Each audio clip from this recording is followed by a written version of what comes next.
Hello, everybody. This is Mike Paciello with the Paciello Group, along with my colleague John Metz. We're excited to have a very special friend and colleague and guest with us, Ms. Lainey Feingold.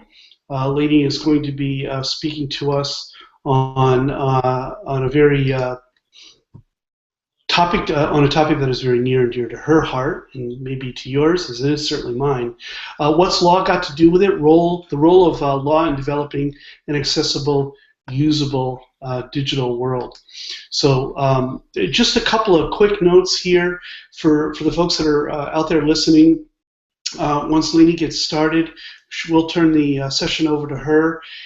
If you have questions, and we really want to encourage you to ask questions, we're trying to save about 5 to 7 minutes at the back end of the session. Post those to the Twitter feed. It's a hashmark ID24, hashmark ID24, and John Metz is following that hashtag, and will make sure that we ask your questions to Lainey. So, without further ado, I'm going to turn the tables over to Lainey, and we'll give her the show. Go ahead, Lainey. Okay, thanks, Mike. Thanks to the whole ID24 team. It's really exciting. It's good to be here. Thanks to the audience. Thanks to everyone who cares about how the law fits into the accessibility and usability space. So now I'm going to screen share my slides, which will just take a second. Let's see. Now we have this thing, and then I do this, and you should see my slides.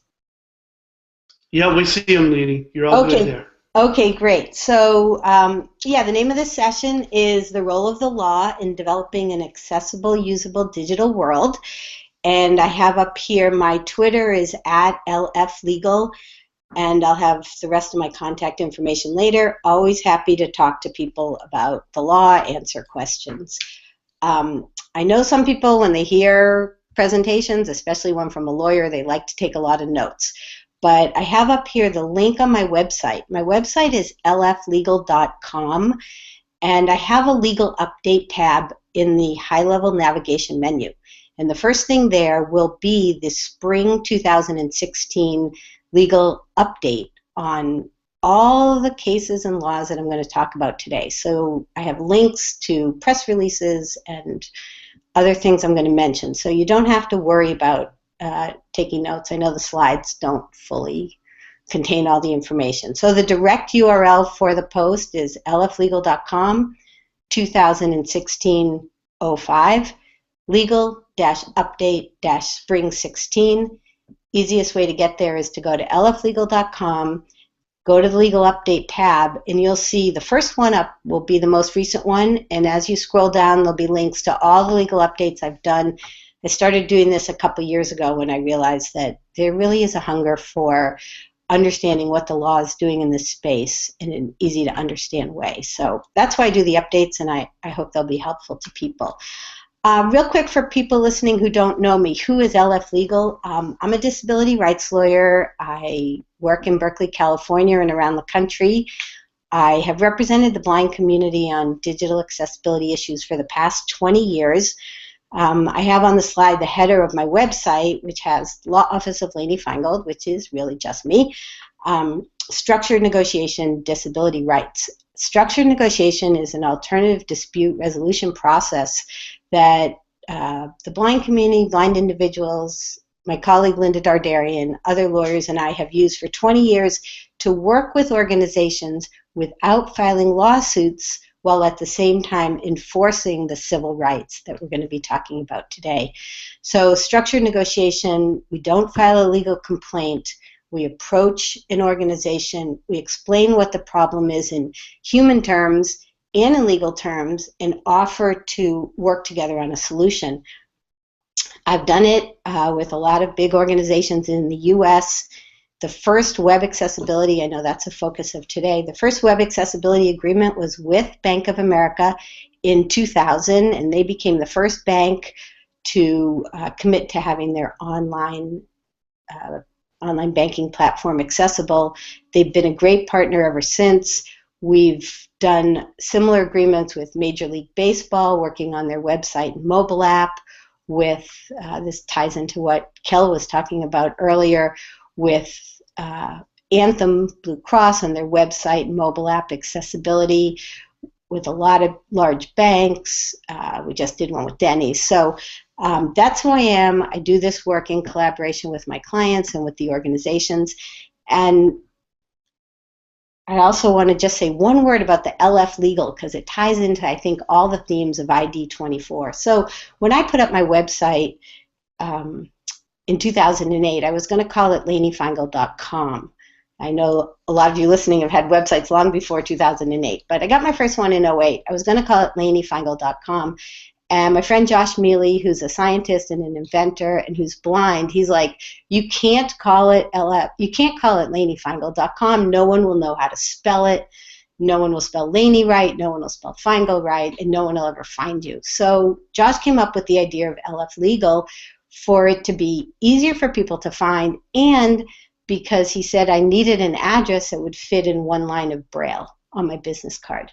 So I like to tell that story because I didn't pay a fancy brand company, even though I'm sure they do great work, but I listened to one of my users, and it turned out LF Legal did become the brand. That's my Twitter handle. That's what I use. So it all came about. It's cognitively easier for people, and it fits on one line of Braille. So let's start talking about the law. I'm hoping you're going to leave this session thinking that the law belongs in a place you might not be thinking of. Obviously, the law belongs in a courthouse. The law belongs in a lawyer's office. But I like to say that the law belongs in your back pocket. And I have a picture on here of a pair of blue jean back pocket with some tools in it, a scissors, pen, pencil, measuring tape. And those are tools of the trade. Well, the law has to be everyone's tool, not just for lawyers in this space.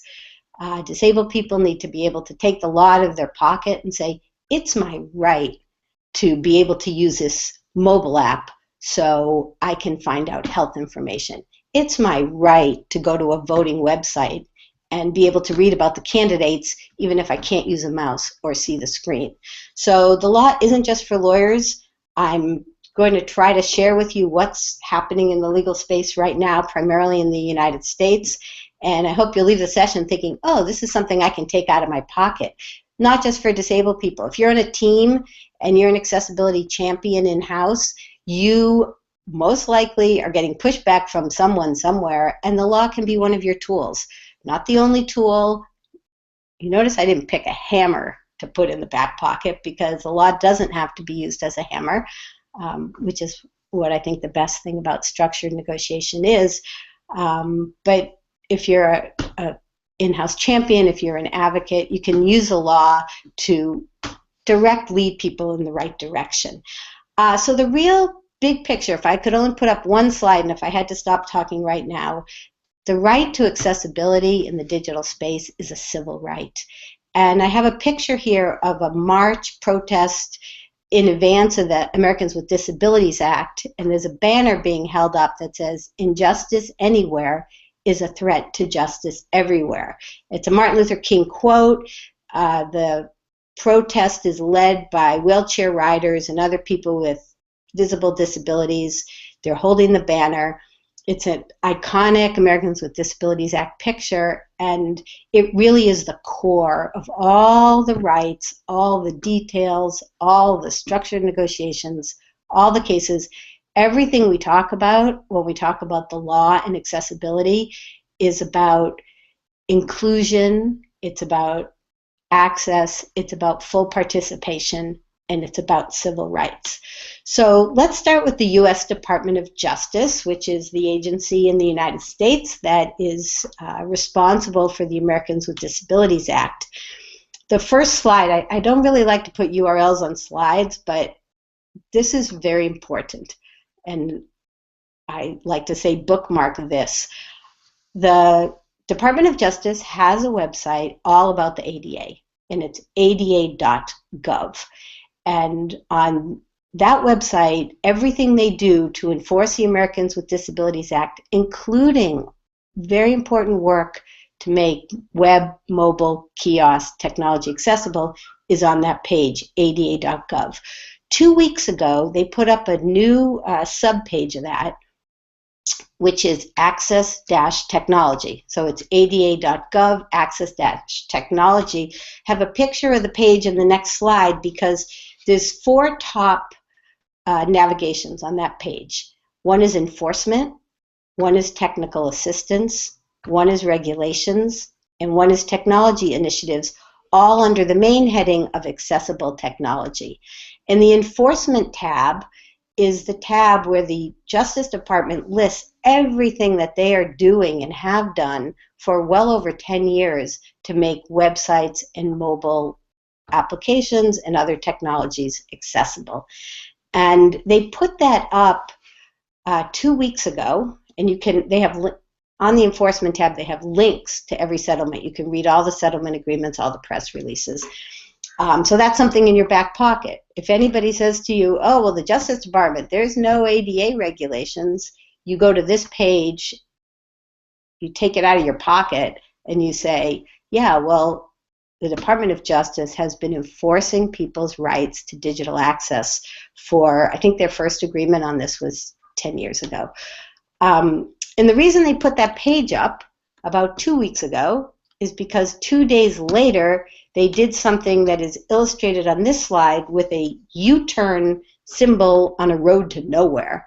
And that, unfortunately, is the image that came to my mind when 2 days after they posted this great new page on accessible technology, they announced that they were withdrawing regulations specifically requiring the details of web accessibility. Many of you who are listening know that 6 years ago, the Department of Justice said, we think we're going to put out some regulations about web accessibility. In that document that they put out, they said, the ADA already requires website accessibility, but we think it will be helpful to have some regulations. So they put that out in 2010, and now in 2016, they took them back and they put out a new notice, which they call a supplemental, this is all explained in the legal update, a supplemental advance notice of proposed rulemaking for public sector websites, saying they still want to issue regulations, and here's 123 questions. You can read the whole 123 questions at ada.gov, where they're asking the public to help them put out new regulations. So this all happened within the last month. The regulations they're talking about now have to do with state and local government. There's also another set of pending regulations having to do with private sector websites. Those are also so far in the back burner. Actually, I should have a stove picture. Those, they now say, are not going to be out until 2018. So the story with the regulations is to remember that even though they haven't issued regulations, they have very important work that they're doing and statements that they're making. So in the new proposal, they say the department has taken the position that Title II of the ADA covers internet website access. They say the same thing about Title III. Title II is public sector, Title III is private. They also say in their new document, the Department of Justice believes that level AA conformance to the Web Content Accessibility Guidelines, WCAG, is the most appropriate standard. So the top agency in the United States responsible for ADA enforcement is already saying this, even though we don't have regulations. So do the web regulations matter? Well, here's what I think. I think they matter, and I think they don't matter. And I couldn't figure out how to do the slide, so I could keep jumping back and forth between yes and no. I guess I could delete them and say, yes, they matter. No, they don't matter. Why do I say that? They matter because without regulations, too many companies and government agencies can offer up bogus excuses. We don't know what to do. There's no clear guidance. These are the kind of things we all hear, those of us who are advocates, both inside organizations, outside organizations. Everyone who's listening to the ID24 stream, I'm sure has heard somebody say, we don't really know what to do, so we're not going to do anything. That's why regulations matter. We already know that the ADA requires website access and that WCAG 2.0 AA is the standard that the Justice Department has adopted, but without regulations, we get bogus excuses. Without regulations, there's an extra burden on advocates, both disabled people who need access as well as people inside. We are wasting so much time and energy convincing, lawyers who don't believe in access or management people who don't want to spend the money on it, that this is something needed and required. If we had regulations, it would be clearer, it would shine a light on what already is the law. It also makes it harder for champions inside, in teams, to say, we have to do this. This isn't debatable anymore. This is something we need to do, we're required to do. But no, it doesn't matter because the DOJ, like I said, already says that the ADA covers website. It investigates web barriers. It gets involved in lawsuits for web accessibility. We'll talk in a minute about the lawsuit that's pending against Harvard and MIT for failure to caption all their online content. The Justice Department was involved with that. Justice Department was involved a couple of years ago in a case against H&R Block, a private company, requiring web accessibility. So there's no excuse for looking to the law to say accessibility is not required. Accessibility is required, and this is something I hope will, keep in your back pocket to take out next time someone says to you, well, the law's not clear, we don't know what to do. Okay, so those were the AD. We just were talking about the Americans with Disability Act regulations for private sector, public sector websites. There's other regulations. We're also waiting for Section 508, which many of you listening know is the federal procurement statute requiring accessible technology and information purchases by the federal government. Many of you have been involved in a 1 decade plus effort to so-called refresh the 508 guidelines. They haven't, I'd like to say the process is stale. The process to refresh is stale. The Section 508 regulations are currently scheduled to be final in October of this year. However, October of this year is 1 month before the federal election in the United States. So I would not bet money that we actually will get the 508 regulations. Somehow the airline regulations are in effect and working in the United States. Airlines are not covered by the Americans with Disabilities Act to the most part, and they have their own law called the Air Carriers Access Act. That law has a requirement that airline websites be accessible and usable, has great language about usability testing. Those regulations are final. I know many of you in the audience are working on implementing those. I think the deadline was originally last December. It's now coming up this June. So that's an example where regulations have worked. And again, it's the federal government in the U.S. and they have in that airline regulation statute WCAG 2.0 AA as the standard. Okay, so the civil rights laws are in your pocket. We have the ADA. We have Section 504, which Molly mentioned yesterday, which is about federal money. Anything that federal money is being spent on needs to be programmatically accessible, which of course would include web, mobile, and technology. Most states have what they call Little 504, so when states spend money, that's another place where the law is coming in to say things need to be accessible. In addition to 508 for federal procurement, we have the Little 508s in every state for state procurement. We have the Convention on the Rights of People with Disabilities, which the United States Senate hasn't ratified, but I think over 175 countries, I don't have the count right with me, have ratified, and it's a really great potential tool for bringing civil rights out of the pocket into the digital experience of people around the world. There's a section that specifically talks about information and communication systems and technology. And of course, outside the US, a lot of advocacy is going on in the legal space. The AODA in Ontario, the new EU directive, the new Japanese disability law. So whatever your country, and I'd really welcome people to tell me by email or on Twitter. I do have a post on my website where I try to keep up with the international law. I'll put the link up on Twitter after this. But I'd feel more confident to hear from people in other countries about what's going on in their countries. So using the tools, those are the civil rights laws, and I want to spend the rest of my time talking about how those tools. I have another picture of another pocket with paintbrushes and a screwdriver and a glove. I don't know if that's a screwdriver, it's some sort of tool. Because laws are only as good as the advocacy that makes them real. Otherwise, they're just words on paper.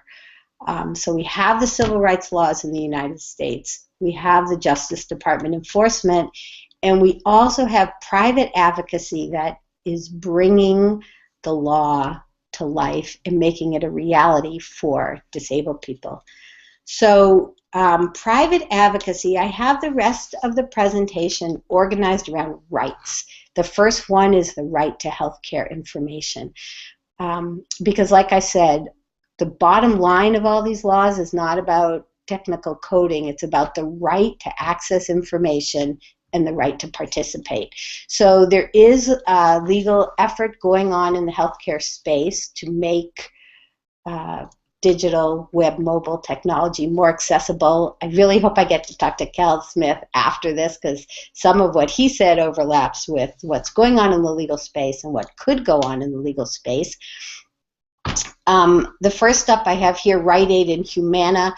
I've been working with the American Council of the Blind and blind individuals around the country on talking prescription labels.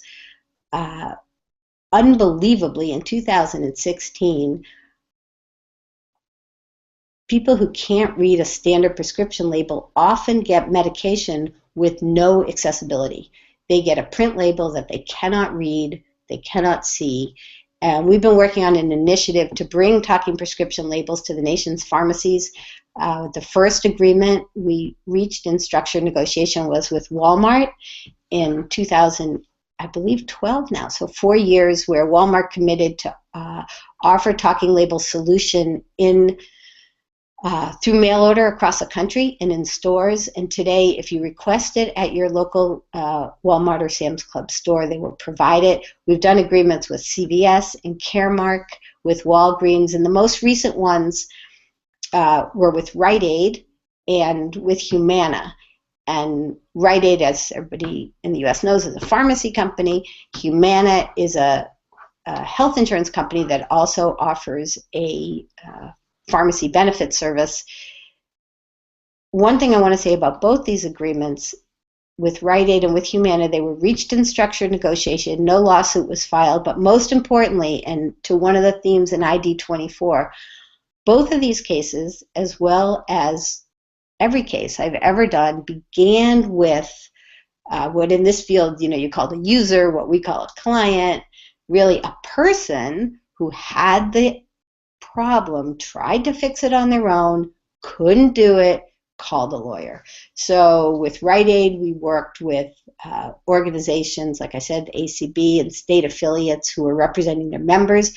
Humana started with 3 Humana customers around the country. One was in Nevada, one lived in Georgia, one lived in Florida, and they all came to me independently, unable to access their medication equipment.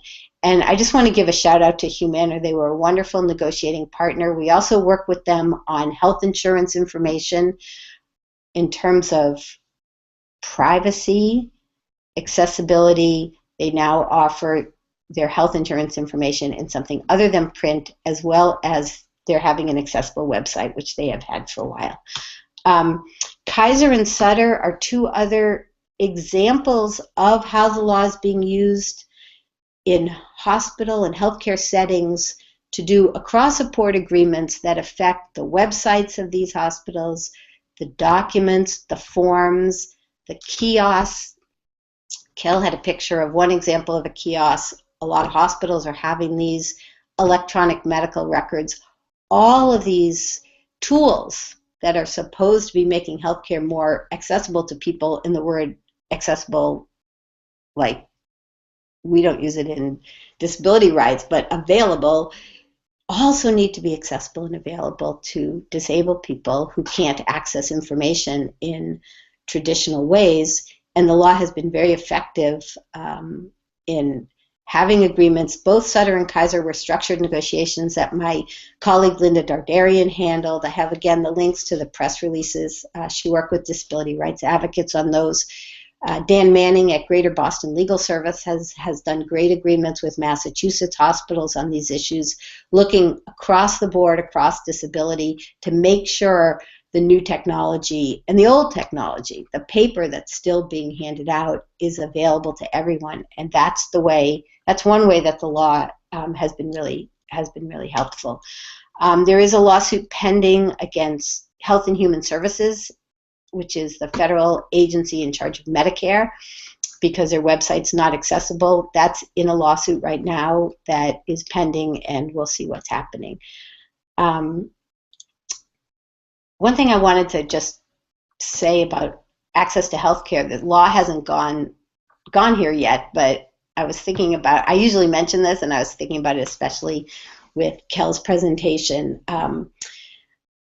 We have wearables, we also have ingestibles. And I like to use that example when I'm speaking, because you can swallow something that will give a readout to your doctor's phone and your phone about what exactly is going on inside your own body. And, you know, I started in this field 20 years ago about access to financial information, which everyone understands has to be confidential and private and available. Well, what could be more important to be accessible than information coming literally out of your own body through a piece of technology that you've ingested? So we have to make sure, and I say we, the advocates, the lawyers, the government, we have to make sure that this healthcare technology is going to be available to everybody. Financial information, like I said, that's where I got my start. I worked with the blind community on making ATMs accessible before there were any ATMs that were accessible in the world. And that's how structured negotiation started. I have written a book about structured negotiation that is coming out this fall that the American Bar Association is publishing. And in the book, I have a story of the very first cases before we called it structured negotiation, which is when we wrote to 3 large banks, told them they didn't have ATMs blind people could use, told them it violated the ADA, but rather than sue them, we wanted to work collaboratively to find a solution. Those ATM cases were successful. They led to our working with most major banks on their web accessibility.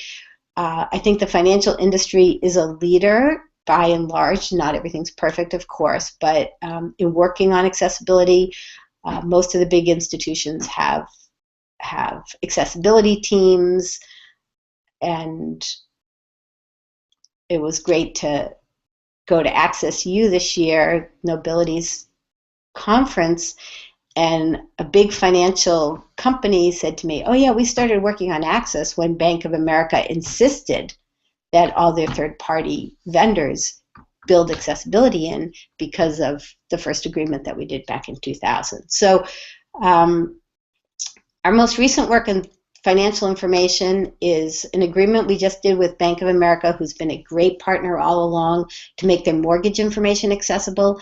Again, like all of this work, it starts with the user. It starts with the blind person, the person with another disability who cannot get what they need to live a life independently and fully. So we had a blind mortgage holder who is a friend of mine who came to me when she couldn't get access to her own information. So Bank of America just took a leadership role in making sure that its online mortgage information is accessible. Another thing we recently worked with them on is their travel reward site. You know, I feel like we did the online banking platforms in 2000, and this is like I'll talk in a minute, and Mike mentioned earlier about baking accessibility into the DNA, which Bank of America has done. Occasionally things fall through the cracks, and this travel reward site was one of them. Again, I got a call from a woman who couldn't book her flight, figure out her miles. So it's not just the big high level, can you check your account balance, but it's everything that the institutions are offering that disabled people have a right under our laws to get private access to their financial information. Okay, I am going to somewhat talk a little faster, even though I think I'm talking pretty fast as it is. Okay, right to work. Really important area, an area where the ADA has not lived up to its promise. In 2016, you can't talk about the right of disabled people to work without talking about the right to digital access. There was an important trial that the National Federation of the Blind was successful in Maryland. A woman named Yasmin Reyes-Zudin, and I mention her name because too often when we talk about law, we talk about the lawyers, we talk about the case name, but just like in structured negotiation, litigation starts with real people. And Yasmin Reyes-Zudin was a woman who worked in a call center. They so-called upgraded their call center technology and downgraded the accessibility. So sad to say, Montgomery County, Maryland is fighting this tooth and nail, had to go to the Court of Appeal. Ms. Reyes-Zudin won her trial. The jury found that she might have been a judge or a jury, a jury found that she had a right to do the job. They had to put in the accessible software, and they're still fighting about what the solution would be. An important thing on this case is that the county didn't fire her. They put her in a dead end, come to work, we'll pay you, but you're not really doing anything job. And the court said, that's not really what it's about. It's about the right to have a job that is meaningful to you and the job you want to do, not barred by inaccessible technology. So that's something to follow. There was a recent settlement against the vendor site, the General Services Administration, federal U.S. agency website settled in favor of the blind vendors who couldn't access information. The U.S. Department of Justice is doing good work on job applications, saying if you don't have e-recruiting that's accessible, and if you don't have job applications that are accessible, well, how are you ever going to have work that's accessible? So that's another area where the law is trying to increase the rights of disabled people to have meaningful work. A lot of legal work being done in the right to learn space, both in higher education and K-12. Harvard MIT captioning case I mentioned. Again, I don't understand why this is a fight. Harvard and the National Association of the Deaf filed a lawsuit. Harvard and MIT hired a lawyer to try to get the case thrown out of court. Magistrate judge refused to throw the case out of court. Again, all of these are linked in my update. They're still fighting it. It's something that we're watching. The New Jersey Community College, I also have links in the update, is a good example of work that the National Federation of the Blind has done on college campuses, not just looking at ebooks, not just looking at websites, but across the board, what does a student need to be successful? They need all information and technology to be available to them. Similar work is going on by advocates for deaf students. There was recently a great, very hard-fought case where a college medical school refused to give a deaf student what he needed to be successful, and he had a successful court case, went up to the Court of Appeal, had to have a trial. Again, National Association of the Deaf and a private firm called Stein and Vargas did a great job, and that guy, whose name is Michael Argeni, he just finish med school. He just graduated last weekend. So the law is really having an impact in the education setting. It's depressing to me that there still needs to be these fights and these lawsuits. There's a new lawsuit against the bar prep course called Barbary, brought in Texas by blind students who couldn't have access to the material that they needed. So that was just filed. We'll see what's going to happen with that. And just to note that the Department of Education, as well as the Department of Justice, gets involved in these cases and is using the law favorably. There's also legal work going on in the right to read. There was a great settlement against because a case settled with a company called Scribed, which is like the Netflix of books. The case settled. Their material, which is tens of thousands of reading materials that weren't available to print disabled people, will be accessible by 2017. And another recent thing is that the NFB announced a partnership with Amazon to work on their K-12, I think it's just K-12, might also be higher ed platforms and learning materials available from Amazon. So we should see improvements there. A lot of legal work going on right now in the area of the right to vote. A lot of it having to do with the right to cast an absentee ballot and what online tools are available for that, and are those tools accessible, as well as information available on websites about voting candidates. There's a lot of legal activity, I think, of course, because we're in an election cycle right now.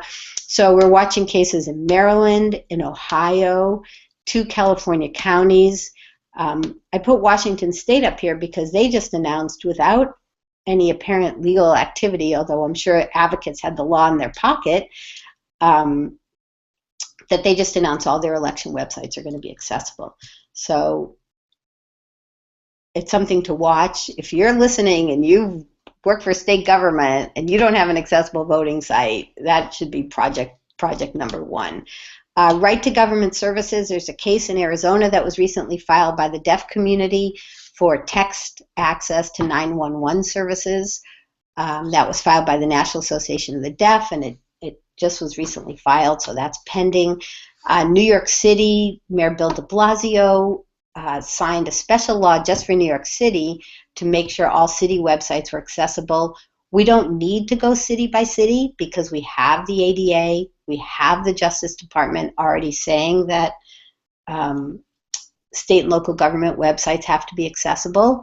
You'll see that in the enforcement tab on the ada.gov technology page, but it's still great, and a shout out to New York for passing a specific law. Right to restaurant information. I put this in because access, of course, it's about privacy. It's about serious issues like banks and finance and health, but it's also about everything else we all want to do in society. I learned that with a great negotiation we did with blind baseball fans in the American Council of the Blind with Major League Baseball. They were a great partner. We did a deal with Weight Watchers, again in structured negotiations, and some of these are talked about in my book, that accessibility is about everything, and the law is broad enough in the U.S. to reach everything. So 2 little things about restaurant things. We did an agreement with Denny's where they agreed to make their website, their mobile app, and their email programs and the emails they send to customers accessible.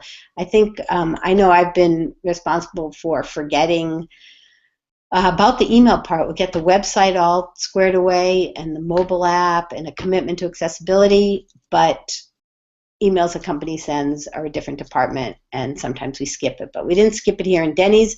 Another thing that's happening is the lawsuit was filed against Sweet Greens for their website and their online ordering not be accessible. Great settlement with Netflix recently where they're going to do audio description of all their streaming and DVD movies. That's a follow-up on an earlier lawsuit and settlement that they agreed to do captioning. The audio description was not a lawsuit. We just did a great structured negotiation with Houston Metro on transit information, where, again, started by the users, the clients, the blind transit riders who couldn't get scheduling information, couldn't schedule paratransit, and Houston Metro was a great negotiating partner on that, and I think is now a leader in terms of transit agencies with web and local. Okay, I want to quickly talk about how the law is making access stick. And to illustrate this, I have a DNA strand because, like Mike said earlier, I also say the same thing. We need to bake accessibility into the DNA of organizations we work with, and the law can help with that. So all the agreements and settlements I just talked about, whether they're lawsuits, whether they're structured negotiations, whether they're Department of Justice activities, they all require basically the same thing. Not every agreement has all the elements I'm about to talk about, but most of them have most of them. They've become best practices because they're into settlement agreements. And I know that many companies and the consultants on the call, they also use these best practices without having to be involved in a lawsuit. But the law is helping, and this is another thing that should be in the back pocket. So real quick, the legal agreements are applying to web and mobile, as well as learning platforms, other technology. The standard well accepted is WCAG 2.0 AA. The agreements talk about web accessibility coordinators, independent consultants, training staff, adding accessibility to performance evaluations when people are performed. When people are evaluated, if their job includes accessibility, that needs to be part of what they're evaluated on. The importance of posting a policy. I think many of you have heard me say, I know that some company lawyers feel you shouldn't say anything about your accessibility efforts because someone's going to come and sue you because you're not perfect. I completely disagree. I think everyone who's working on this in any way needs to have a very public place on their website where they talk about their efforts, and most importantly, they have a phone number and email where people can call, and the phone call will be answered, the email will be responded to in a positive way. When someone calls me and they want me to bring a case against a company, first thing I do is check and see if they have an accessibility information page. And if they do, I say to the person who called me, well, try this. They obviously have some commitment. Maybe there's still work to be done, but it's there. The agreements require a testing tool and usability testing. And so these are the best practices of the legal agreement. This is the potential of what the law can bring to the digital space. Okay, one quick thing in my last minute. There are new players in the field. There have been a lot of lawsuits filed, a lot of demand letters sent. I have some of them listed up here. There's a suit against the NBA. There's a suit against the company that owns Ugg boots. I'm forgetting the official name. Brooks Brothers, Mazio's, a travel company called BMI BND, Hard Rock Cafe, Harbor Freight. These suits are filed by lawyers who are new to the field, and I think some of the cases are being settled. Some of the cases, there was recently a trial in. Not a trial, there was recently a ruling in Southern California in one of these cases where the judge said the website violates California state law, which is similar to the ADA in some respects. The plaintiff in the case got awarded damages. So I think with all these pending lawsuits, people are always asking me, well, what do you think? You've been in it for 15 years. And, we have to wait and see. The best practices that we talked about, those need to be incorporated. We need to see if the websites, the mobile apps are really going to be accessible as a result of all these new lawsuits. Are the best practices going to be followed? But it's something we're watching, and those of us, including myself and Lawyers National Association of the Deaf and then NFB, the ACB, we're all watching it and trying to, if they're in court, we're following the court proceedings, making sure things still keep going in the right direction, which is where they have been going for many years. So I have a stay up to date slide to end this, so we have some time for questions. I'm on Twitter at LF Legal, like I said, thanks to Josh Mealy. I have a great brand. I do have an email list. You can write to me at lf@lflegal.com. I don't send out very often, but when I do the legal updates, I send that out, and I will be sending information about my book, which is coming in the fall of 2016. It's called Structured Negotiation, A Winning Alternative to Lawsuits. And it's really a manual for advocates and for lawyers who want an alternative way to enforce the law, to use the tools that are in your back pocket. The DOJ's ADA page, I really recommend. You can keep up with the DOJ, and you can use it in your pocket to tell the naysayers, yeah, we don't have regulations, but we have a strong civil rights law and a commitment to accessibility at the highest levels. So that's what I wanted to share, and I left room for questions. So Mike or John, tell me what to do next. Hey, thanks a lot, Lainey. Let me just pull you out there so everybody sees us. You might want to stop sharing your screen, Lainey, so we can ask some questions. John, you've been following the Twitter feed for ID24 for questions. Are there any questions in particular that you were able to pull out for Lainey? Am I still on? Yeah, there you go. I think he might be on mute. I am on mute. Okay. You can't talk and you're muted, buddy. Voice. Not so much a question as much as a comment regarding the Harvard and MIT, that NAD versus Harvard and MIT needs to produce captioning rules the road for all schools. And I guess how do these lawsuits, and I don't even know if they do they create any sort of precedents in order to have expectations for these schools and or just the companies and whatnot to take their accessibility to the next level? Yeah, that's a great question. Actually, it's something I talk about in my book, because in structured negotiation, we don't create legal precedent because we don't have a court saying anything. Okay. But I'm a big believer in industry precedent. And I know from talking to big companies that most people don't want to go first if they're doing something new. And when we can point to settlements, either from a lawsuit or from a structured negotiation, and this really happened in the prescription area, when Walmart stepped out in front and they did talking labels, it made it easier for everyone else to do.